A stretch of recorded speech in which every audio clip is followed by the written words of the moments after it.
श्रीमान् वेङ्कटनाथार्य कवितार्किककेसरी वेदान्ताचार्यवर्यो मे सन्निधत्तां सदा कृति. ஸ்ரீ கோதா ஸ்துதியில 13வது ஸ்லோகத்தில் கோதாதேவிய தோழிமார்கள்லாம் எப்படி பரிகாசம் பண்ணினா அப்படிங்கிறத பார்த்தோம். அடுத்தது இந்த ஸ்லோகத்தில் 14வது ஸ்லோகத்தில் கோதாதேவி சூடி களைஞ்ச மாலைக்கு எப்படி ஏற்றம் அப்படிங்கிறத சொல்ல போறார். தத்புக்தமால்ய சுரபீக்ருதசாரு மௌளேஹே ஹித்வா புஜாந்தரகதாம் அபிவைஜயந்தீம் பக்த்யுஸ்தவேஸ்வரிமித பிரதிகாதலோலாஹ பர்ஹாதபத்ர ருஷிம் ஆசரயந்தி பிருங்காஹ. இதில் சொல்றார், தாயே லோகேஸ்வரி, நீ உலகத்துக்கே ஈஸ்வரி. அப்பேற்பட்ட நீ சூடிக்களைஞ்ச மலைய எம்பெருமான் தன்னுடைய கிரீடத்துல சூட்டின்னு இருக்கான். ஏற்கனவே அவன் வனமாலையும் மற்ற மாலைகளையும் கழுத்துல சாத்தின்னு இருக்கான். அதுல அவ்வளவு வண்டுகள் ரீங்காரம் விட்டுன்னு இருந்தது. ஆனா கிரீடத்துல உன்னுடைய மாலையை பார்த்த உடனே அந்த வண்டுகள்லாம் நீ சூடிக்களைஞ்ச மாலையில போய் அப்படியே ஒன்றுத்துக்கு ஒன்று முட்டி தள்ளிண்டு அதுல ரீங்காரம் விட்டுருக்கு அப்படின்னுட்டு இதுல சொல்றார். அந்த வண்டுகளுக்கு கூட தெரியறது நீ சூடிக்களைஞ்ச மாலையில எவ்வளவு ஏற்றம் இருக்கு அப்படிங்கிறத. அதைத்தான் இதுல சொல்றார். ஏற்கனவே எல்லா உலகத்துக்கும் நீதான் தாயார், நீதான் தலைவி, நீதான் பிராட்டி. அப்படி இருக்கிற பொழுதோ உன்னுடைய நாயகன் தான் கழுத்துல தன்னுடைய திருமார்பல வைஜெயந்தி அப்படிங்கிற அந்த வனமாலையை சூட்டின்னு இருக்கான். அந்த வனமாலையில அவ்வளவு ஒரு தெய்வீக மனம் கமிழறது. அந்த மாலையில எல்லா வண்டுகளும் முச்சுன்னு இருக்கு. இந்த மாதிரி முச்சுண்டே இருக்கிற பொழுது நீ சூடிக்களைஞ்ச மாலைய கிரீடத்துல சூட்டின்னு இருக்கானோ இல்லையோ, அதை பார்த்துடுத்தோம் அந்த வண்டுகள். பார்த்த உடனே ஆஹா, அந்த மாலையில நல்ல வாசனை வருதே, அதுல தேன் நிறைய இருக்குமே அப்படின்னு நினைச்சுக்கிண்டு இந்த வனமாலையை சுத்தின்னு இருந்தது எல்லாம்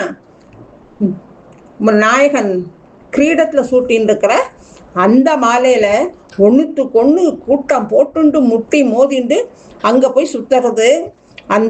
அதுல அதுகள் பண்ற அந்த கூட்டமா அதுகள் போறது இருக்கிறத பார்த்தா வனமாலைய விட்டுட்டு அங்க போகுமா இதெல்லாம் அப்படின்னு நினைச்சேன். நான் அப்படி முட்டி மோதிண்டு போறதேன்னு பார்த்தா அதுல அவ்வளவு நறுமணம் இருக்கு. நீ சூடிக்களைஞ்ச மாலைய எம்பெருமான் கிரீடத்துல சூட்டின்னு இருக்கிறதுனால அந்த வண்டுகளுக்கு கூட நீ களைஞ்ச மாலை பிடிச்சிருக்கு. அந்த வண்டுகளுக்கு அதுகள் அப்படி போய் கூட்டம் போட்டுண்டு சுத்திண்டு இருக்கிறதே அந்த கிரீடத்துல பார்த்தா ஏதோ மயில் தோகைய கொடையா பிடிச்ச மாதிரி இருக்கு.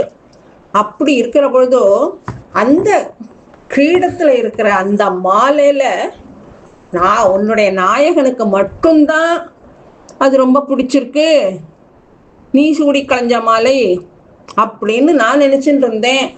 ஆனா பார்த்தா இந்த வண்டுகள் போய் அப்படி அதுல சுத்தின்னு இருக்கு. அதுவும் ஒரு அழகா இருந்தது பார்க்கறதுக்கு. அதுவும் எப்படியா கொடை பிடிச்ச மாதிரி இருந்துதான், மயில் தொகையில் கொடை பிடிச்ச மாதிரி இருந்துதான். அதுதான் உன் நாயகனுக்கு மயில் தொகையும் பிடிக்குமோ இல்லையோ, அதை அப்படி தலையில வச்சுக்கிறது ரொம்ப பிடிக்குமே.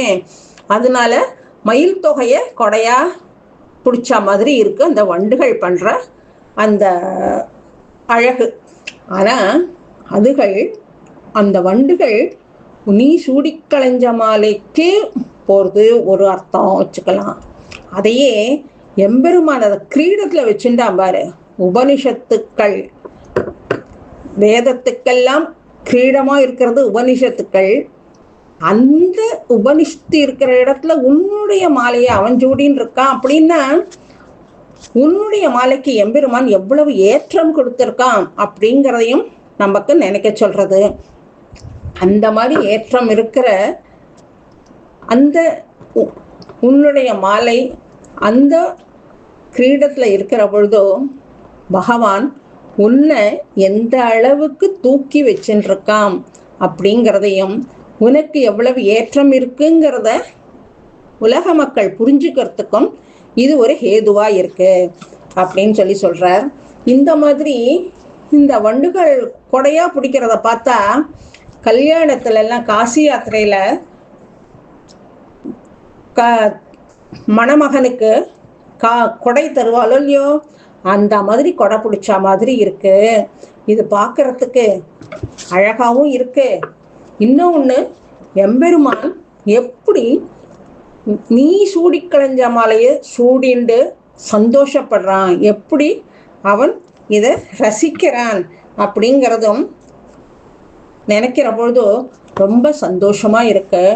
இப்படி உனக்கு கொடுத்திருக்கிற ஏற்றத்தை நாங்களும் ரசிக்கிறோம் அப்படின்ட்டு ஸ்ரீ தேசிகன் நல்ல ரசத்தோட நமக்கு இந்த ஸ்லோகத்தை கொடுத்துருக்கார்.